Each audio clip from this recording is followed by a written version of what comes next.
For millions of people who grew up in front of a television set, she was the mother they always wished they had. Warm, wise, endlessly patient. She had a smile that could make an entire living room feel safe, and a way of solving every problem before the closing credits. As Carol Brady on the Brady Bunch, Florence Henderson became something bigger than a sitcom actress. She became America's mom, the gentle, loving matriarch that a whole generation dreamed of sitting across from at the dinner table. And America was absolutely certain it knew the woman behind that smile. It did not. Because here is the secret that the perfect smile was built to hide. The woman who played the mother that everyone wished they had never had one herself. Behind Carol Brady was a dirt-poor sharecropper's daughter whose own mother walked out of her life and never came back. The most beloved mom in America was giving the entire country the one thing she herself had been denied as a child. And that famous smile hid a great deal more than an old wound. It hid loneliness, depression, affairs including a scandal with a sitting mayor, and a secret that nearly ended her career before it ever truly began. So how did a barefoot little girl from an Indiana tobacco field become the perfect mother of an entire nation? And what exactly was she hiding underneath it? To understand the performance of a lifetime, you have to go all the way back to the beginning. Back to the Great Depression, to a house with no running water, and to a child singing her heart out for a love that simply... She was born Florence Agnes Henderson on the 14th of February 1934 in the tiny town of Dale, Indiana. She was the 10th and the very last of 10 children born to a poor tobacco sharecropper in the depths of the Great Depression. This wasn't a comfortable childhood. The family was desperately poor. There was often no electricity and no running water. As a small girl, she worked in the fields inspecting the tobacco leaves with her own tiny hands. It was a hard, bare beginning. And in the middle of it, there was one thing that was entirely, purely hers. Her mother, by her own account, had taught her to sing as a toddler. She knew 50 songs by heart before she was even 3 years old. But her home was a troubled one. Her father struggled with alcohol, and then came the wound that would shape the rest of her life. When Florence was around 12 years old, her mother left the family, and in Florence's own telling simply did not come. The little girl who would one day play the most devoted mother in America was herself a child, abandoned by her own mother. And so she did the only thing she knew how to do. She sang. By 12, she was singing in local grocery stores. By 16, she was performing for the Kiwanis and the Elks clubs, earning real money with her voice. She was quite literally singing her way out, and her voice took her further than anyone from that little Indiana town could have imagined. A theatrical couple heard her sing and were so impressed that they paid her way to New York City to study at the American Academy of Dramatic Arts. She made her Broadway debut in 1952 with a single spoken line. She played Laurie in Oklahoma, and then at just 19 years old, she landed the title role in the musical Fanny and became a genuine Broadway star. The barefoot sharecropper's daughter, headlining a hit show in the biggest theater town on earth. She had escaped the poverty. She had escaped the tiny town. But the one thing she could never quite outrun was the absence sitting right at the center of her, the mother who had left, and the childhood love that had never come. She would carry that quiet ache with her onto every stage, and one day, she would carry it straight into the most famous living room in all of America and turn it into the warmest smile the country had ever seen. But even as her star rose, the first hidden struggle appeared, one her fans would never see. Doctors discovered a bone deformation deep inside her ear that threatened to leave her deaf.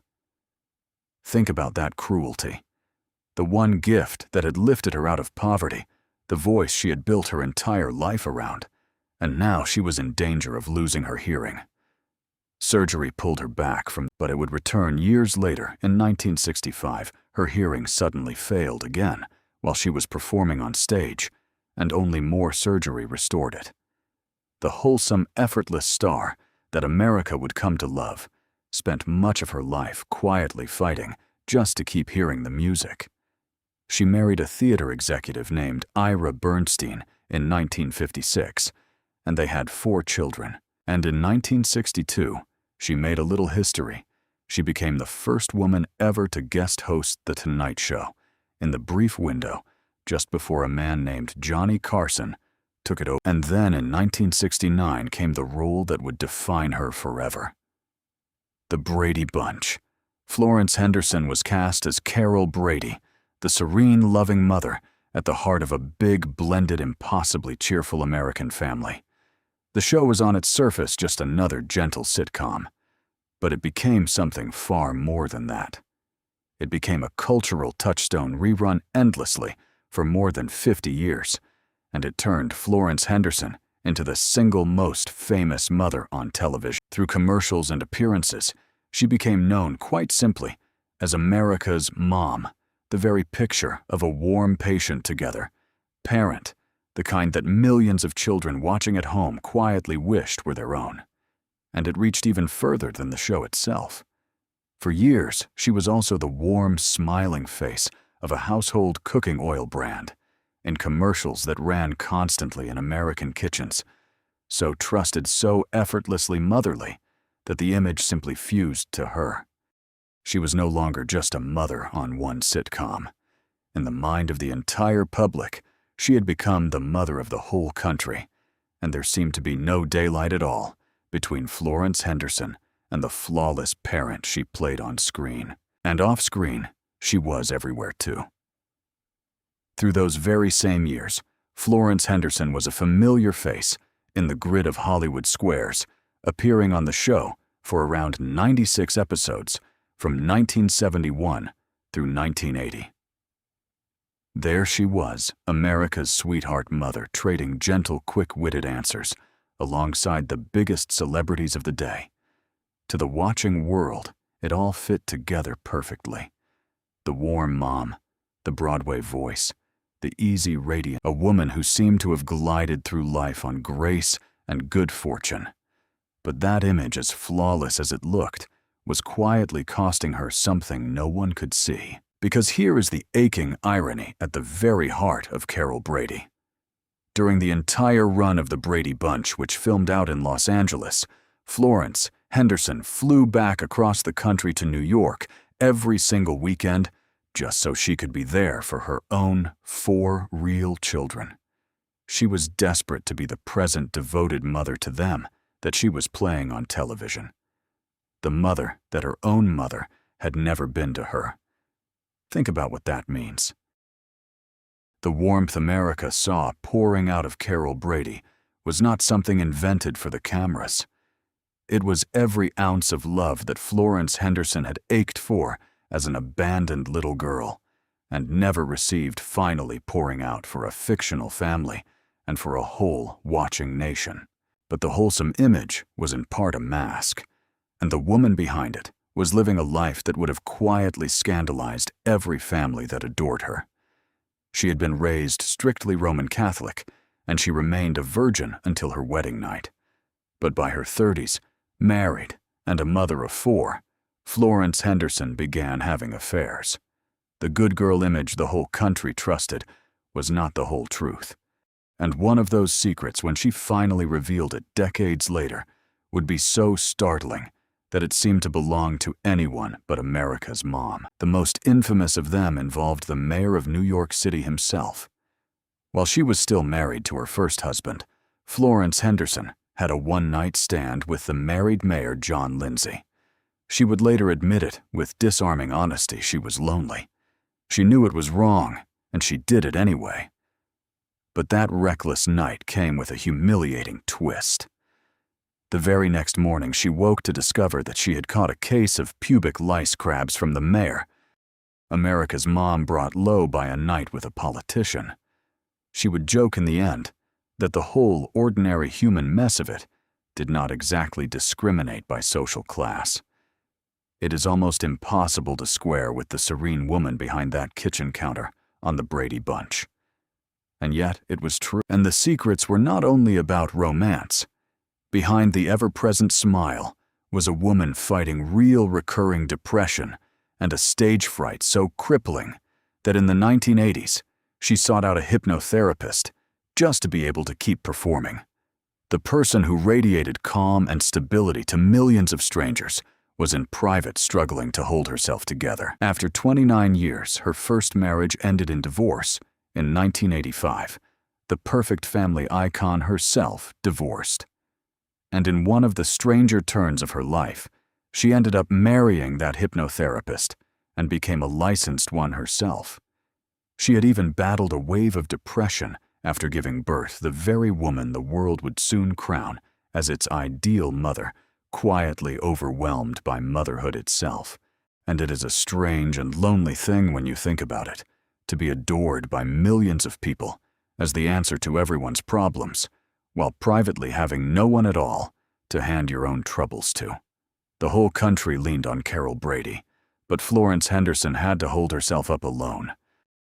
But if you trace all of it back, the affairs, the searching, the depression, the restlessness, the thread leads to the same place. It leads back to that abandoned little girl in Indiana. Florence Henderson understood this about herself.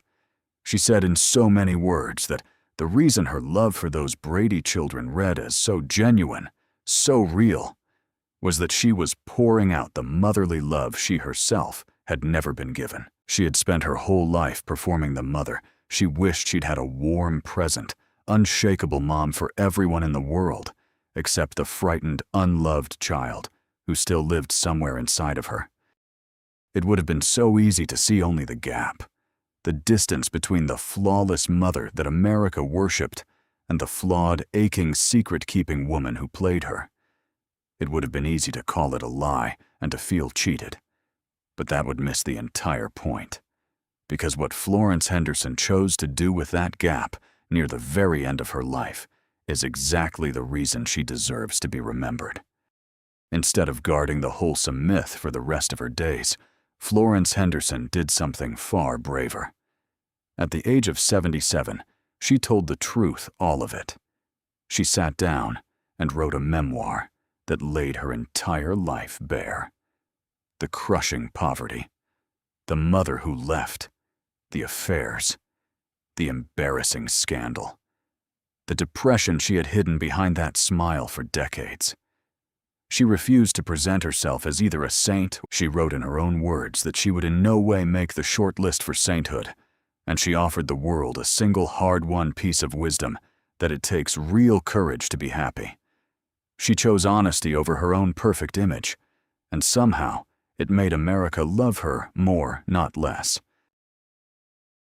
And she understood better than anyone exactly why the world had needed Carol Brady in the first place.